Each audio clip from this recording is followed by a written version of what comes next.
محافظ کی ایپیسوڈ 8 نے ویورز کو ایموشنل بھی کر دیا اور غصے سے بھی بھر دیا۔ زوال کی مجبوری، اس کے والد کی بیماری اور سسٹم کی ناانصافی نے دل کو جھنجھوڑ کر رکھ دیا۔ دوسری طرف آفتاب کے ہاتھ ایک ایسا کانفیڈینشیل فائل لگ گیا ہے جو پوری کہانی کا پاورفل بیلنس بدل سکتا ہے۔ کیا یہ فائل کسی بڑی سازش کا دروازہ کھولنے والی ہے؟ آئیے کرتے ہیں محافظ ایپیسوڈ 8 کا کمپلیٹ ریویو۔ السلام علیکم ناظرین، welcome back to my channel. Muhafiz episode 8 emotion, struggle اور سسپینس سے بھرپور ایپیسوڈ۔ اس ایپیسوڈ میں زوال کی پرسنل لائف کی مشکلات اور زیادہ انٹینس ہو گئی ہیں۔ جہاں ایک طرف وہ اپنے والد کی جان بچانے کے لیے ہر ممکن کوشش کر رہی ہے، وہیں دوسری طرف کچھ لوگ اس کی مجبوری کا فائدہ بھی اٹھا رہے ہیں۔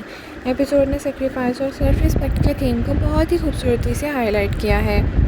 ناظرین، ایپیسوڈ کا سب سے ایموشنل مومنٹ تب آتا ہے جب زوال فائنینشیل پرابلم کی وجہ سے ٹوٹ رہا ہوتا ہے۔ اپنے والد کے علاج کے لیے پیسوں کی سخت ضرورت ہوتی ہے اور اس پہ ایسے موڑ پر لا کھڑا کرتی ہے جہاں اسے اپنی سروس یونیفارم تک گروی رکھنا پڑتی ہے۔ ناظرین، ایک پولیس آفیسر کے لیے یونیفارم صرف کپڑے نہیں ہوتے بلکہ وہ اس کی پہچان، عزت اور قربانی کی نشانی ہوتے ہیں۔ اسی لیے یہ سین ویورز کے لیے بہت ایموشنل تھا۔ زوال کے والد کی ہیلتھ کنڈیشن نے پورے گھر کو پریشان کیا ہوا ہے۔ ہر فیملی ممبر اپنی جگہ فکر مند نظر آتا ہے، لیکن سب سے زیادہ بوجھ زوال کے کندھوں پر ہے۔ اسے محسوس ہو رہا ہے کہ اگر وہ وقت پر پیسوں کا انتظام نہ کر سکا تو شاید وہ اپنے والد کو کھو بیٹھے گا۔ یہ ایموشنل پریشر اس کے کریکٹر کو اور گہرا بنا رہے ہیں۔ ناظرین، ایپیسوڈ نے یہ بھی دکھایا ہے کہ غربت صرف فائنینشیل پرابلم نہیں ہوتی بلکہ کبھی کبھی یہ انسان کے سیلف رسپیکٹ کو بھی چیلنج کر دیتی ہے۔ زوال ہر مشکل کے باوجود کسی کے سامنے ہاتھ پھیلانا نہیں چاہتا اور وہ اپنی عزت کے ساتھ اپنے گھر والوں کی مدد کرنا چاہتا ہے۔ اسی وجہ سے اس کے کریکٹر ویورز کو اور زیادہ ریلیٹیبل لگ رہے ہیں۔ دوسری طرف کہانی میں سسپینس تب بڑھتا ہے جب آفتاب ایک کانفیڈینشیل فائل حاصل کر لیتا ہے، اور یہ فائل صرف ڈاکومنٹ کا بنڈل نہیں ہوتی بلکہ لگتا ہے کہ اس میں ایسی انفارمیشن ہے جو آنے والے ایپیسوڈز میں بہت بڑا امپیکٹ کریٹ کرے گی۔ آفتاب کا کانفیڈنس بھی اس فائل کے بعد کافی بڑھ جاتا ہے، اور اب دیکھنا یہ ہے کہ وہ اس انفارمیشن کو کس طرح استعمال کرتا ہے۔ ناظرین، فائل ملنے کے بعد کہانی کا پاورفل ڈائنامک بدلتا نظر آ رہا ہے، اور جو لوگ پہلے مضبوط پوزیشن میں تھے اب وہ خطرے میں پیدا ہو رہے ہیں، اور جو لوگ کمزور نظر آ رہے تھے ان کے پاس بھی گیم چینج کرنے کا موقع آ گیا ہے۔ یہ ڈیولپمنٹ فیوچر ایپیسوڈز کو اور زیادہ تھرلنگ بنا دے گا۔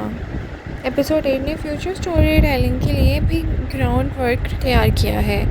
ایسا لگ رہا ہے کہ زوال کی زندگی جلدی ایک نئے موڑ پر جانے والی ہے، اور فائنینشیل پریشر اور چینجنگ سرکمسٹانسز اسے اس رول کی طرف دھکیل رہے ہیں جہاں وہ کسی کی پرسنل سیکیورٹی اور حفاظت کی ذمہ داری اٹھائے گا۔ یہ ایک ٹریک ڈرامے کا مین ٹرننگ پوائنٹ بن سکتا ہے۔ زوال کی پرفارمنس کی بات کریں تو زوال کا کریکٹر اس ایپیسوڈ میں سب سے زیادہ شائن کرتا نظر آیا۔ اس کی اسٹرگل، گلٹ اور ڈٹرمنیشن کو بہت ریئلسٹک طریقے سے پریزنٹ کیا گیا ہے۔ ویورز اس کے درد کو محسوس کر سکتے ہیں، اور یہی کسی بھی اسٹرانگ لیڈ کریکٹر کی سب سے بڑی کوالٹی ہوتی ہے۔ ناظرین، سب سے بہترین سین وہ تھا جب زوال اپنی یونیفارم گروی رکھنے کے خیال سے گزرتا ہے۔ یہ مومنٹ اس کی مجبوری اور قربانی دونوں کو بہت پاورفل طریقے سے دکھاتا ہے۔ اوور آل بات کریں تو محافظ ایپیسوڈ 8 ایک ایموشنل اور سسپینسفل ایپیسوڈ تھا۔ زوال کی اسٹرگل، اس کے والد کی بیماری اور آفتاب کے ہاتھ لگی کانفیڈینشیل فائل نے اسٹوری کو کافی انگیجنگ بنائے رکھا۔ آپ کے خیال میں زوال کو اپنی یونیفارم گروی رکھنی چاہیے تھی یا کوئی اور راستہ ڈھونڈنا چاہیے؟ کمنٹ سیکشن میں اپنی رائے کا اظہار ضرور کریں۔ لائک، شیئر، سبسکرائب کرنا نہ بھولیں۔ Thank you so much for watching. اللہ حافظ۔